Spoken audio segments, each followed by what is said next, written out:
J'aimerais bien sûr continuer et terminer ce matin sur ce texte qui nous intéresse. Ça fait le 4e dimanche. Proverbes chapitre 30, versets 18 et 19. Voilà le texte en question. Proverbes chapitre 30, versets 18 et 19. On va voir donc un 4e et dernier point sur ce passage ce matin.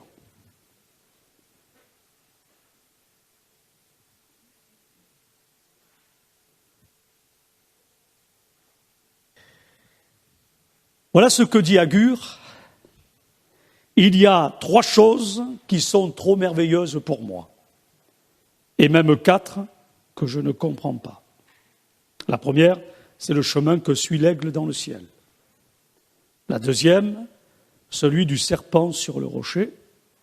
La troisième, celui du navire en haute mer. Donc nous avons vu ces 3 points. Et la quatrième chose, c'est celui de l'homme, la trace, on reste sur ce point, la trace, celui de l'homme chez la jeune fille. Alléluia. Alors j'aurais pu, effectivement, bien que je le fasse, mais en faisant une comparaison spirituelle, j'aurais pu prendre ce dernier point, cette dernière chose que Agur ne comprend pas, dans le cadre d'une cérémonie de mariage. C'est parfait. Excellent. Mais je célèbre pas un mariage ce matin. Mais, malgré tout, ce texte peut et doit, je dirais, nous intéresser, et c'est le cas, parce que ici, je vais retenir ce matin, par rapport à cette 4e trace que Agur ne comprend pas, mais que nous sommes en mesure de comprendre, grâce à Dieu, grâce à la Nouvelle Alliance, grâce à Jésus-Christ. Je vais retenir donc un point essentiel qui va nous intéresser, qui va être notre trame. C'est que, ici, l'homme en question va représenter l'époux. Donc, je reste un peu dans la notion du mariage. L'époux, mais dans le sens spirituel, c'est-à-dire Jésus-Christ. Et je vais prendre donc l'épouse comme exemple, mais sur le plan spirituel, en tant qu'Église. Alléluia. Ça vous va? On y va. Dans le sens que il est question de traces que l'homme amène chez la jeune fille. Donc ici, on reste sur cet aspect spirituel, c'est donc la trace que va laisser Jésus-Christ au sein de son Église, donc dans notre cœur, en chacun particulièrement, en particulier, bien sûr. Alors il faut bien comprendre la notion de trace. Je crois que la première des traces qui me semble importante et soulignée prophétiquement dans l'Ancien Testament, révélée et manifestée dans la Nouvelle Alliance établie par Jésus-Christ, c'est un miracle. J'aime ce mot, il faut le mettre là où il faut, mais c'est une réalité. C'est un miracle particulier que le Seigneur ait pu toucher notre cœur et puisse toucher encore tellement de cœurs aujourd'hui, d'hommes et de femmes, pécheurs, pécheresses. C'est un miracle. Rien à la base, au départ, ne nous dispose au salut. Tout nous dispose, depuis notre naissance, à la mort.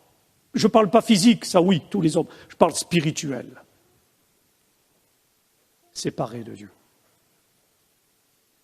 Séparé de la vie véritable, éternelle, avec Dieu. Nous sommes disposés, prédisposés à cause de la chute d'Adam et Ève à cela, dès notre naissance. Mais à un moment donné, il y a notre chemin qui va croiser celui de Jésus.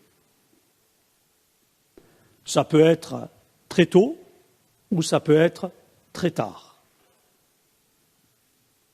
Je crois que je l'avais déjà dit, alors que j'étais en poste pastoral à Lavalette du Var, donc dans le secteur toulonnais, Toulon, dans le Var. À Toulon, c'était le pasteur Édouard Kowalski, Toulon-Pont-du-Las à l'époque, parce qu'ils ne sont plus là maintenant. Il y avait donc eu un baptême d'une dame qui était âgée de 100 ans. Donc, Dieu soit béni de ce qu'elle est arrivée jusqu'à 100 ans, mais qu'à 100 ans, elle a croisé enfin, une fois de plus, le chemin de Jésus et qu'elle a vécu ce miracle de la nouvelle naissance, de la conversion, d'une transformation. Et le jour de son baptême, elle a rendu témoignage de cela. C'est un miracle particulier que l'époux ait daigné manifester son amour à l'égard d'hommes et de femmes qui ne méritent en aucun cas le salut, mais il l'a fait parce qu'il est, je dirais, rempli d'un amour profond, un amour incommensurable, un amour qui surpasse toute connaissance, pour que nous puissions devenir, chacun d'entre nous formant l'Église, sa fiancée, pure, purifiée, son épouse. C'est un miracle. Donc son amour pour nous, pour qu'il en soit ainsi, pour que l'on puisse vivre cette position de fiancée, purifiée, mise à part pour lui, une épouse préparée, parée pour le prochain enlèvement de l'Église, de son épouse dans le ciel. Il a fallu pour cela qu'il accepte un chemin, qu'il accepte une trace montrée par le Père Céleste, qui a été donc un chemin à la fois terrible, mais aussi extraordinaire, parce que même s'il y a eu les angoisses de Gethsémané, s'il y a eu les angoisses et les souffrances qui se sont manifestées chez lui à Golgotha, aujourd'hui, je bénis Dieu de ce que sur toute la surface de la terre, même en ces périodes compliquées, il y a une épouse pleinement et profondément constituée,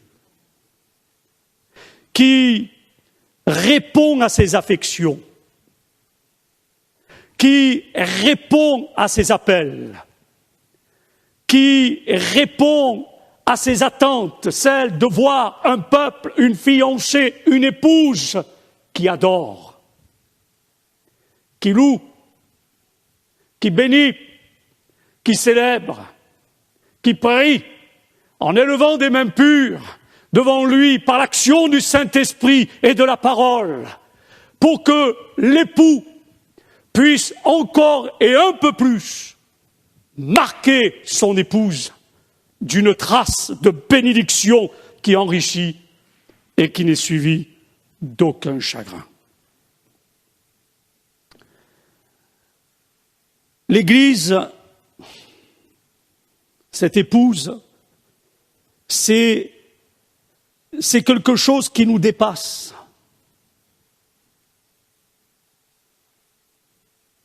Elle est constituée d'une manière qu'on ne peut pas toujours comprendre. Mais le Seigneur en est le divin architecte, concepteur de cette Église, qui a traversé le temps, on en a parlé dimanche dernier, avec la trace du navire en haute mer. Mais le Seigneur prend soin de son épouse. Comme l'apôtre Paul, et je vais y revenir, en parle dans Éphésiens chapitre 5, je vais y revenir dans quelques instants sur ce texte, mais comme l'apôtre Paul parle de l'époux homme et de l'épouse femme et de la relation qui doit exister entre eux dans le cadre d'un couple uni par les liens du mariage. Le mari va prendre soin de son épouse va se soumettre à son mari, parce que l'amour de l'époux pousse cette femme à aimer son mari et à répondre à ses affections, et c'est ce que fait Jésus en tant qu'époux. Il aime son épouse, il a prouvé son amour, en ce que lorsque nous étions encore des pécheurs, lui, il a donné sa vie sur la croix du Calvaire, il n'a pas hésité, quoique dans le jardin de Gethsémani, il a dit, si tu pouvais éloigner cette coupe de moi. C'est pas qu'il hésite, c'est que la souffrance, elle est tellement profonde, elle est tellement dure à vivre, qu'il crie vers le Père, parce que notre péché est quelque chose qui a apporté une douleur intense au cœur même de Jésus. Mais il a dit au Père, non pas ma volonté non, mais que ta volonté soit faite. La volonté du Père céleste, du Créateur, c'était que sur cette terre naisse une église. Il s'est servi d'un peuple, Israël, dans l'ancienne alliance. Et de là est né Jésus-Christ, qui lui est venu créer un autre peuple qui va se hanter au peuple d'Israël, peuple de Dieu, mais qui va vivre la bénédiction pour amener Israël au salut, pour amener toutes les nations au salut. Il a fallu pour cela que Jésus se présente à nous comme époux, pour que nous devenions son épouse légitime.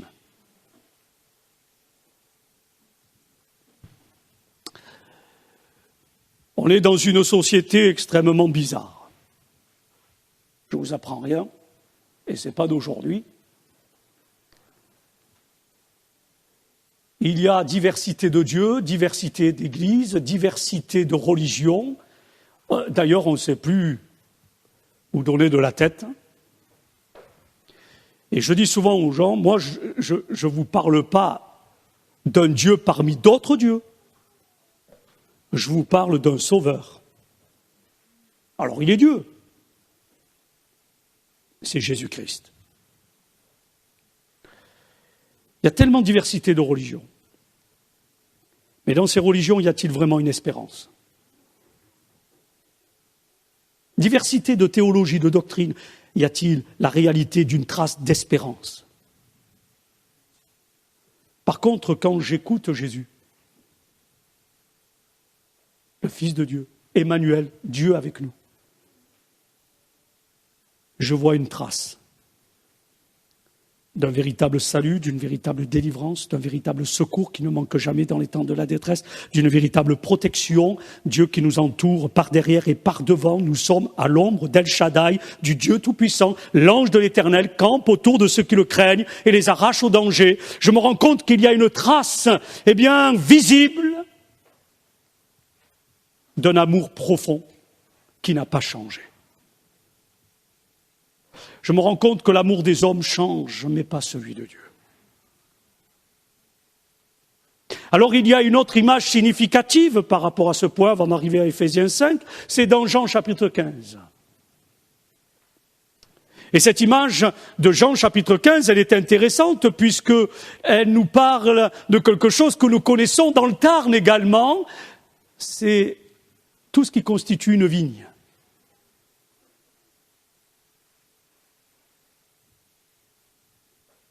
Le cep, les sarments. Et si vous lisez Jean chapitre 15, Jésus dit, moi je suis le vrai cep, le vrai plant de la vigne, mon Père est le vigneron et tous les sarments, c'est vous. C'est moi. Vous et moi. Et quand je regarde cette autre image significative de l'époux, de l'époux qui veut laisser une trace sur l'épouse, de salut, de vérité, etc., tout ce que j'ai déjà plus ou moins souligné, mais je le rappelle encore, c'est que ici, il y a une autre face de la vérité, c'est-à-dire non plus seulement la responsabilité de Jésus-Christ qui est allé au bout de sa responsabilité spirituelle pour faire naître cette fiancée, pour faire naître cette épouse, tout est accompli. Mais cette fois-ci, dans cette image très significative de cette relation entre l'époux et l'épouse, c'est notre responsabilité qui est engagée envers notre époux, le Seigneur, et pas seulement sarment attaché au cep, ça porte quelque chose à l'extérieur, c'est-à-dire responsabilité aussi envers le monde. Jésus va révéler ce que nous devons être et faire ici-bas, ce que l'Église, ce que l'épouse, ce que sa fiancée, l'épouse, doit faire. Imaginez que vous ayez une épouse, mes frères, qui vit pour elle-même. C'est-à-dire que elle est en couple, voire même avec des enfants. Elle a donc un mari, et puis elle décide, je ne sais pas, du jour au lendemain, quand elle prépare le repas, de le préparer que pour elle. Quand elle lave le linge, de laver que son linge. Bref, etc., etc. Que pour elle. Tout tourne autour d'elle. Et pourtant, elle va dire à son mari, tu sais que je t'aime. Et lui de dire, je m'en aperçois. Mais c'est dans les deux sens. Et puis, l'époux, mais Jésus-Christ ne le fera jamais. Mais pour rééquilibrer sur les choses, sur le plan humain, l'époux peut tomber dans le même piège, mais pas Jésus. Jésus, tout ce qu'il fait, tout ce qu'il dit, tout ce qu'il accomplit, tout ce qu'il propose de faire dans votre vie, il le fait largement, abondamment, régulièrement, fidèlement, sans se lasser. Regardez, on est là. 20 septembre 2020. Et Jésus est toujours actif. Jésus agit toujours, Jésus guérit toujours, Jésus sauve toujours, Jésus libère toujours, quiconque veut croire en Jésus, bien sûr. Mais supposez que, je reviens à l'épouse, nous sommes l'épouse de Jésus-Christ, que nous vivions que pour nous-mêmes. Quand je vois des vignes, quand j'étais adolescent, j'ai grandi au milieu des vignes, dans le Languedoc-Roussillon, dans l'Hérault, pour avoir de l'argent de poche, au mois de septembre, je faisais les vendanges. Ça me rapportait pas loin de 2000, 3000 francs sur le mois. C'est pas mal. Je parlais en francs. Hein. Mais c'était pas mal.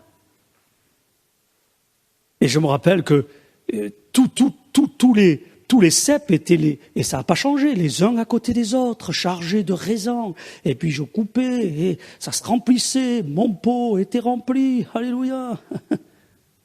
Et le vigneron était content. Ça profitait. Et de là va sortir, un vin excellent qui va faire la joie des amateurs de bon vin.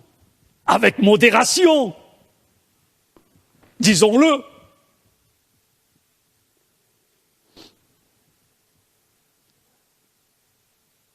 Ce que nous devons être et faire ici-bas.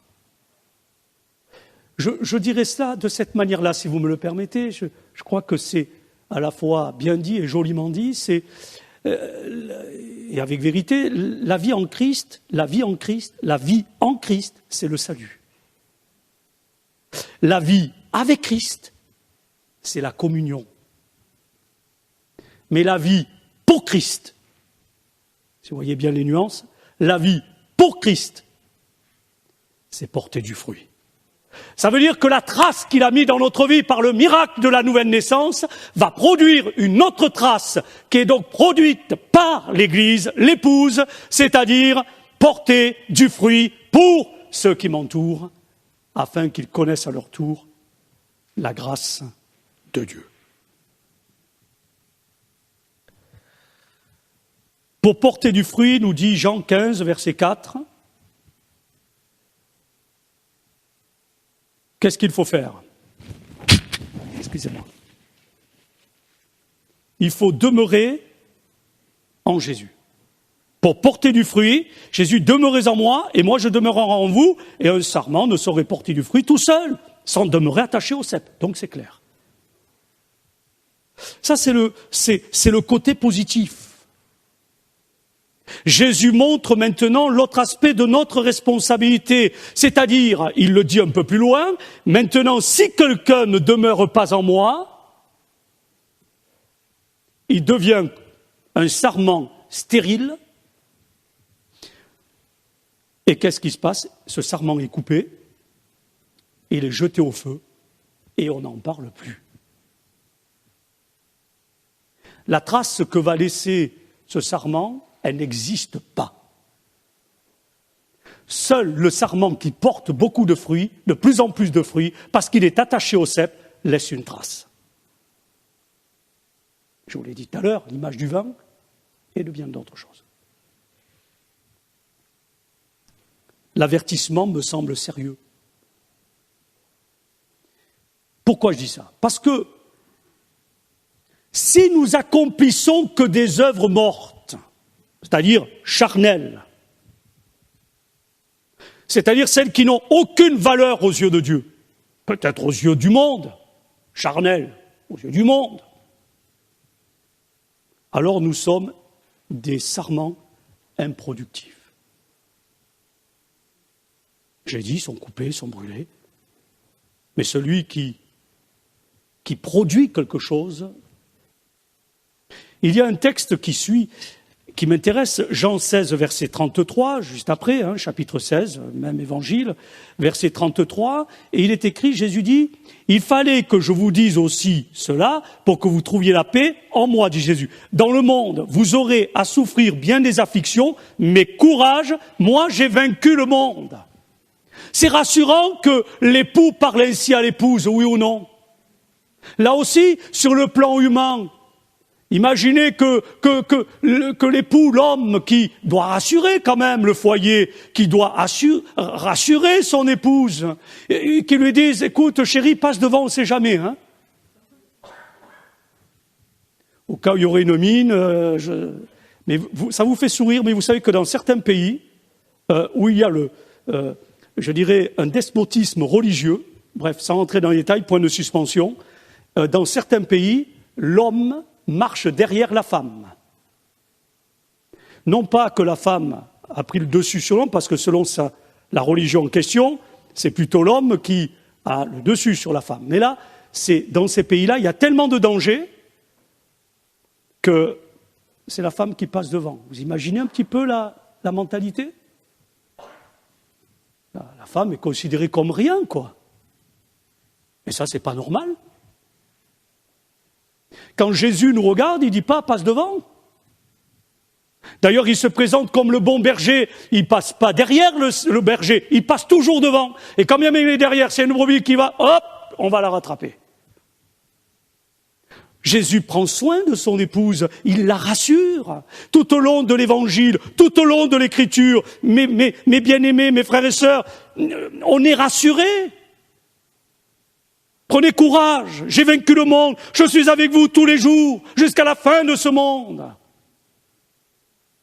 Il prend soin de nous, il nourrit son épouse, il renouvelle son épouse, il guérit son épouse, il a tout pouvoir, le Seigneur. Que c'est bon de faire partie de cette épouse qu'est l'Église. Moi, j'ai pas trouvé mieux. Et pourtant, je reviens de loin, j'en ai vu des choses, j'en ai fait des choses dans le passé, mais j'ai jamais trouvé mieux que Jésus-Christ. Il a dit, mais courage, parce que j'ai vaincu le monde. Amen. C'est-à-dire que mon époux, je peux parler ainsi, même si je suis un homme, je suis aussi l'épouse. Ça fait drôle. Mon époux me dit, t'inquiète pas, je suis vainqueur. Waouh! Ah, ça, c'est un époux, je l'ai bien choisi. Et il m'a bien choisi. Quand Jean, dans cet évangile, utilise ce mot que Jésus a prononcé, c'est-à-dire « moi, j'ai vaincu le monde », il faut rappeler que le Nouveau Testament est traduit du grec, et le mot littéral en grec, ici, par rapport au mot « vaincu », j'ai vaincu, c'est le mot grec « nikao ». Alors, quand on entend, ça fait presque japonais, quoi, vous voyez, « nikao ». C'est du grec. Nikao. Qui signifie conquérir. Qui signifie remporter la victoire. Qui signifie, allez, c'est riche, le mot grec, qui signifie sortir victorieux. Je ne bouge pas trop, ça. Sortir victorieux. Et en tant que chrétiens, chrétiennes, nés de nouveau, nés de Dieu, nous sommes appelés à triompher du monde. Comment? Du monde, c'est-à-dire de la mentalité, comprenez-moi bien sur le plan spirituel, par notre foi en Jésus-Christ, le Fils de Dieu. C'est pourquoi on n'a pas terminé notre étude biblique, en quelque sorte, édification, sur les fameuses lettres que Jésus a adressées aux églises du 1er siècle.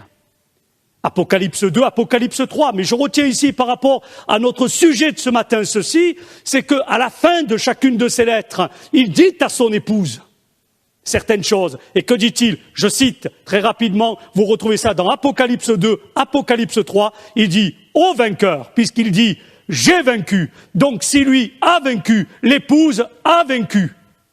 Et quand il y a un chrétien qui dit « Oh, je me sens vaincu », c'est qu'il n'est pas attaché comme il devrait l'être, comme le sarment est attaché au cep. Alors il faut se faire du souci. Et revenir rapidement auprès de l'époux. Et donc ici, il dit à chaque fois, chaque conclusion de ces lettres adressées à son épouse, il dit « Ô vainqueur, le vainqueur, ô vainqueur ». Alors je cite « Ô vainqueur, je donnerai à manger de l'arbre de vie qui est dans le paradis de Dieu. » Alléluia. Moi, je dis oui à cela. Je dis amen à cela. Gloire à Dieu. Deuxièmement, le vainqueur n'aura pas à souffrir la seconde mort, c'est-à-dire être jeté en enfer. Je dis amen à cela. Vous aussi? Oui. Je dirais ça à 7, ils sauteraient presque comme ça. Mais ça, c'est des méridionaux. Il faut les canaliser un petit peu.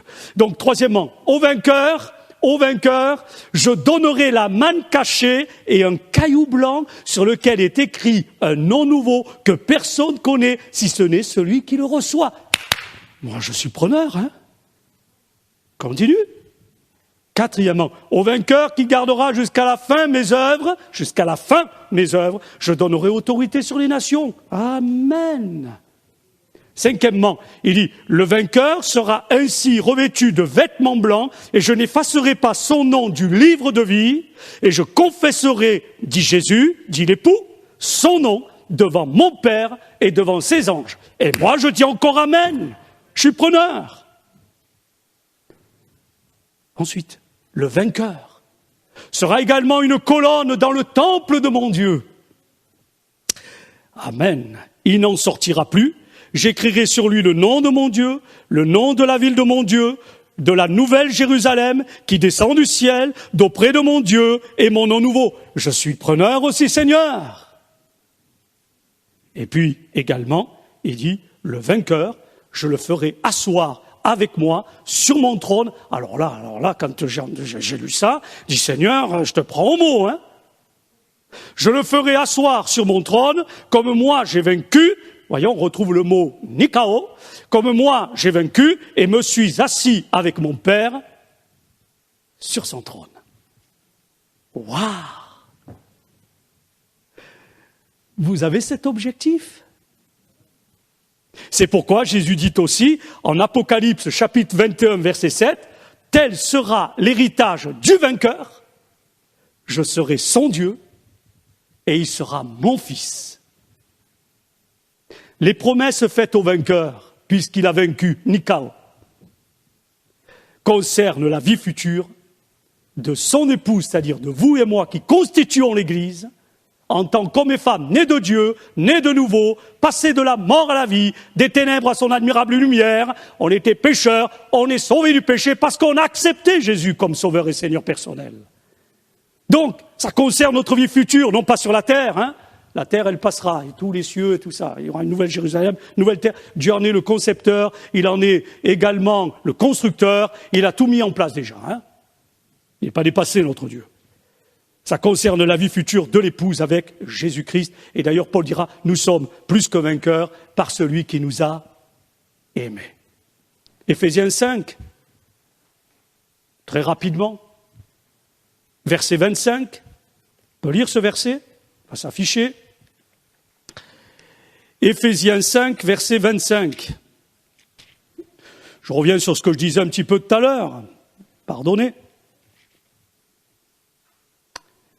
Il est écrit, « Quant à vous, Marie, que chacun de vous aime sa femme, comme Christ a aimé l'Église, il a donné sa vie pour elle, afin de la rendre digne de se tenir devant Dieu, après l'avoir purifiée par sa parole, comme par le bain nuptial. » Et il a, verset 27, il a ainsi voulu se présenter cette Église à lui-même l'époux, rayonnante de beauté, sans tache, ni ride, ni aucun défaut, mais digne de se tenir devant Dieu et irréprochable. Bible du Sommeur. Louis II. Mais c'est pareil. Mes frères et sœurs,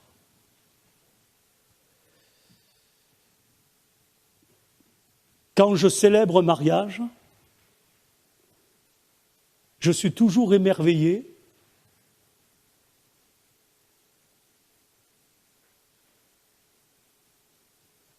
de la beauté de la jeune fille. Bien coiffée, bien maquillée, une robe magnifique,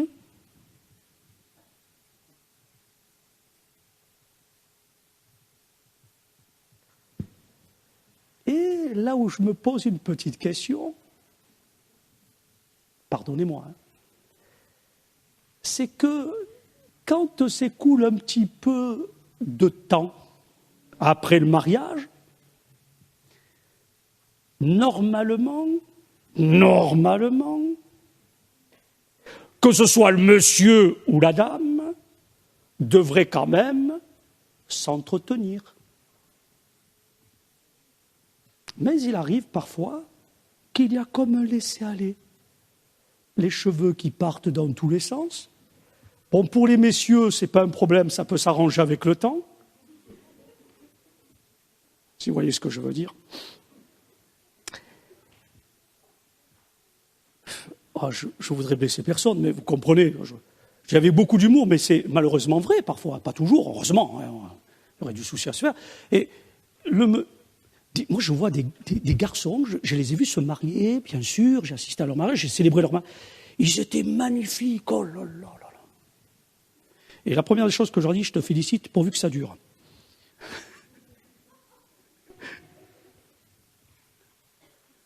Mais avec le temps, les cheveux pif, la chemise paf, et j'en passe, vous voyez, la liste est longue. Mal rasé, bref, parfois la barbe qui part dans tous les sens, pour ceux qui ont la barbe. Mais j'ai dit, entretiens-toi quand même. Si tu ne le fais pas pour les autres, fais-le aussi pour celles que tu aimes. Est-ce que vous êtes d'accord avec moi, mesdames? Alors là, messieurs les maris, vous en avez pris plein les dents, là, ce matin. Mais dans le sens contraire, c'est vrai aussi, messieurs, oui ou non? Ils n'osent pas dire ouais, parce qu'il y a la femme à côté, on ne sait jamais. De la même manière, mes frères et sœurs, Jésus ne se laisse pas aller. Il est toujours le plus beau des fils de l'homme. Il est toujours attirant. Il est toujours resplendissant. Et de la même manière, en tant qu'épouse, puisque nous formons individuellement l'épouse, ne devrions-nous pas être magnifiques? Vous êtes magnifiques, même si vous êtes derrière vos masques, mais vous êtes quand même magnifiques. Il faut le rester, spirituellement. Jésus va nourrir son Église, il va la soigner tendrement.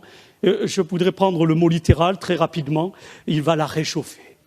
Il va la réchauffer. Ça, on arrive dans les périodes d'hiver. Mon frère, réchauffe ton épouse. Deux valent mieux qu'un, dit l'Ecclésiaste. S'il y en a un qui a froid, l'autre le réchauffe. S'il y en a un qui tombe, l'autre le relève. C'est écrit dans le livre d'Ecclésiaste. Salomon était un homme sage, conduit par l'Esprit de Dieu et la sagesse de Dieu. Il avait raison de le souligner. Mais sur le plan spirituel, c'est la même chose, c'est le même principe, c'est la même logique spirituelle. Jésus nous réchauffe. À nous de réchauffer le cœur de Jésus. Il nous réchauffe. Deux valent mieux qu'un. Verset qu'on peut lire lors d'un mariage, mais il a un sens plus large. J'insiste, à plusieurs, nous pouvons nous entraider. J'insiste, à plusieurs, nous pouvons nous entraider, nous secourir, nous réconforter dans la détresse, nous corriger aussi. Et nous trouvons non seulement la sécurité, mais encore la chaleur, la douceur, les joies de la communion, en contraste avec celui, comme dit le livre des Proverbes, chapitre 18, celui qui se tient à l'écart, il recherche ce qui lui plaît, ça tourne autour de lui, l'image de tout à l'heure, l'épouse ou l'époux qui ferait les choses que pour lui, dans un couple, c'est pas normal, il recherche ce qui lui plaît, il conteste contre toute la sagesse de Dieu. Il ne réagit plus comme une épouse légitime, il réagit comme une épouse illégitime qui a déjà trouvé quelqu'un d'autre. Là, on est dans le cadre. Et c'est ce qui suit dans le texte Proverbe 30, les versets qui suivent. On rentre dans le cadre de l'adultère.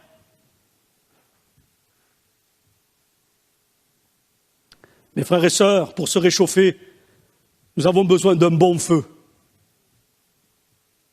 Et je prends pour exemple très rapidement Luc 22, versets 54 à 62. Jésus, je rappelle cela, je plante le décor. Jésus est arrêté. Pierre seul entreprend de répondre à l'engagement qu'il avait pris de suivre le Seigneur en prison jusqu'à la mort.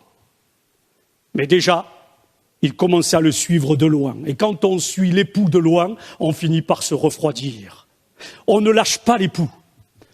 Vous savez, il y a une espèce d'oiseau qui m'a toujours émerveillé. Ce sont ces fameux oiseaux qu'on appelle les inséparables. Si vous ne pouvez pas faire autrement que de les prendre par deux, les inséparables. S'il y en a un qui meurt, l'autre le suit derrière. Il m'est arrivé de voir des couples chrétiens dont l'épouse ou l'époux est parti avant l'autre et l'autre a fini par le suivre. Non pas parce qu'il s'est laissé aller, mais parce que le chagrin est... Excusez-moi. Le chagrin était, ça me rappelle des souvenirs, c'est pour ça. Le chagrin était tellement fort que le cœur n'a pas tenu. Vous savez, quand il y a ce côté un peu pagnolesque de Marseille, que nous connaissons, l'histoire qu'a été soulignée par Marcel Pagnol, la fameuse partie de cartes, quand il triche, il dit « Oh, Paniche, tu me fends le cœur ». Mais en définitive, cette expression, elle est soulignée scientifiquement, médicalement parlant, un cœur peut se briser et on peut en mourir. C'est-à-dire il y a un anévrisme cardiaque.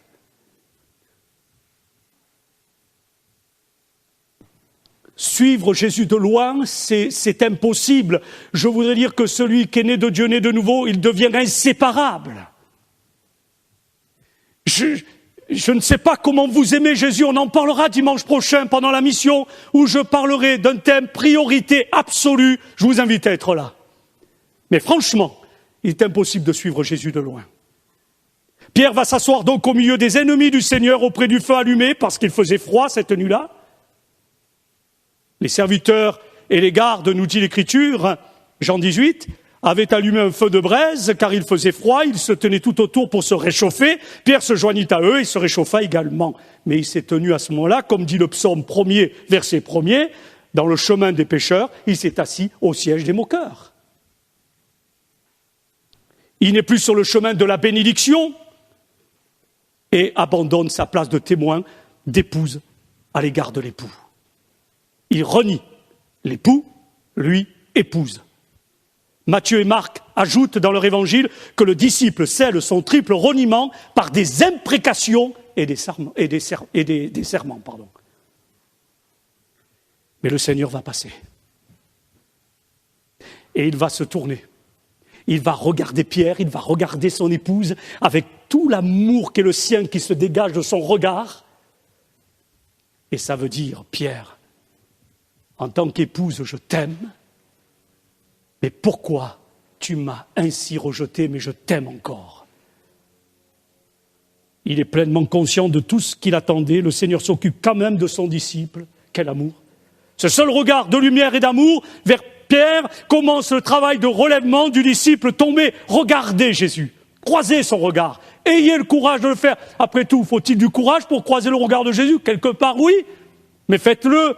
Il n'y a pas de réprobation, il n'y a pas de jugement, il n'y a pas d'écrasement, il n'y a pas un rejet. Dans le regard de Jésus, il y a l'amour, mais un amour qui vous amène au salut, à une délivrance. On ne peut pas suivre Jésus de loin. S'il y a le péché, on le suit de loin. On est froid, mais quand on regarde Jésus, il nous approche, il nous rapproche, il nous attire. Et qu'est-ce qu'il va faire Pierre? Il va pleurer amèrement. Tel est le début du travail de la grâce de Christ pour amener et bénir son disciple. La tristesse qui est selon Dieu, nous dit 2 Corinthiens chapitre 7 verset 10, qui est selon Dieu opère une repentance à salut dont on ne regrette jamais. C'est le cas de Pierre, tandis que la tristesse qui est selon le monde, elle produit la mort. C'est le cas de Judas. Il y a une différence. Alors je termine, parce qu'il y a un mot fort qui se dégage de tout cela. C'est le mot espérance. Et je prends une anecdote pour appuyer cela, pour ma conclusion. Les 4 bougies. Je ne sais pas si vous connaissez cette petite anecdote, cette petite histoire. Les 4 bougies. 4 bougies, écoutez bien, les enfants, écoutez la petite histoire. 4 bougies, écoutez, ça va vous plaire. C'est facile à retenir. Il y avait 4 bougies. Et les 4 bougies brûlaient lentement. L'ambiance était tellement silencieuse qu'on pouvait entendre leur conversation entre les 4 bougies. La première bougie, elle dit « Je suis la paix ». Cependant, dit-elle, personne n'arrive à me tenir allumé. Je crois que je vais m'éteindre. Et puis c'est vrai que sa flamme, à cette première bougie, a diminué rapidement et elle s'est éteinte complètement. La deuxième bougie dit « Je suis la foi ». Et elle rajoute « Dorénavant, je me rends compte que je ne suis pas indispensable, cela n'a pas de sens, que je reste allumé plus longtemps. » Et quand elle a terminé ainsi de parler, une brise a soufflé sur elle et elle s'est éteinte. La troisième bougie se manifesta à son tour et elle dit « Je suis l'amour ». Mais elle rajoute « Je n'ai pas de force pour rester allumé. Les personnes me laissent de côté, ne me comprennent pas, ne comprennent pas mon importance. Elles oublient même d'aimer celles et ceux qui sont proches d'eux, et sans plus entendre, elle aussi, elle s'éteignit. » Soudain, un enfant est entré dans la pièce. Et il a vu les 3 bougies éteintes. Alors, il leur parle et leur dit « Mais pourquoi êtes-vous éteintes ? Pourquoi ?